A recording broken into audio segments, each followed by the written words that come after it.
భారత రాష్ట్ర సమితి అధ్యక్షులైనటువంటి కేసీఆర్ గారి ఆధ్వర్యంలో వారి యొక్క ఆలోచన సూచన మేరకు ఇలా బీఆర్ఎస్ పార్టీ కార్యనిర్వాహక అధ్యక్షులు మిత్రులు కేటీఆర్ గారు ఏదైతుందో జిల్లా చెందినటువంటి అంటే ఉమ్మడి కరీంనగర్ జిల్లా చెందినటువంటి అందరూ కూడా నాకు పూర్వ సహచరులే, అందరితో కలిసి పనిచేసినటువంటి అనుభవం నాకుంది. అందరితో పర్సనల్ రిలేషన్ కూడా నాకుంది. అందరితో ఇక్కడి మారిన పరిస్థితులకు అనుగుణంగా బీఆర్ఎస్లో కలిసి పనిచేస్తే రాష్ట్ర భవిష్యత్తు కొరకు ఇలా ప్రధానంగా ఏదైతే వివరం కాన్స్టిట్యూషన్ ఏదైతుందో రాష్ట్ర భవిష్యత్తు అనేది ప్రధానం.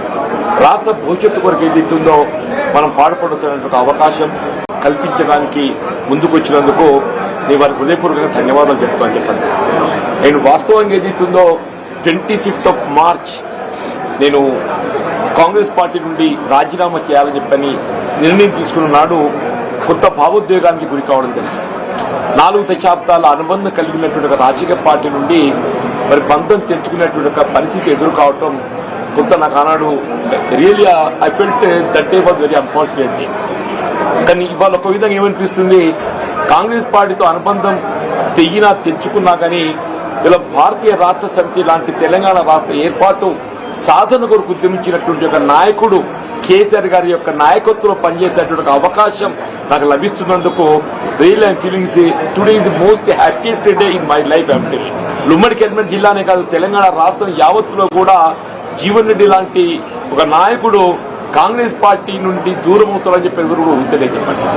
దాని కారణాలు కూడా మీరు ఊహించి ఉంటారని చెప్పండి. గత 20 మాసాలకి నేను ఏదైతే అంటే ఎదుర్కొంటున్నటువంటి ఒక మానసిక క్షోభ, రాజకీయ పరిస్థితులు అన్ని కూడా తట్టుకొని నిలబడ్డని చెప్పండి.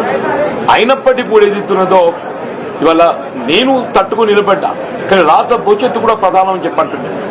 వీళ్ళ ఆనాడు ఏదైతే 2023 సాధారణ శాసనసభ ఎన్నికల్లో ఒక్కరికి ఏముంటుందంటే ఇంకా మెరుగైన పాలన కావాలి, ఇంకా మాకేదో భవిష్యత్తు కావాలనుకుంటాం. ఆనాడు ఏదైతే 10 సంవత్సరాల కేసీఆర్ పాలనలో తెలంగాణ సమాజానికి కల్పించినటువంటి యొక్క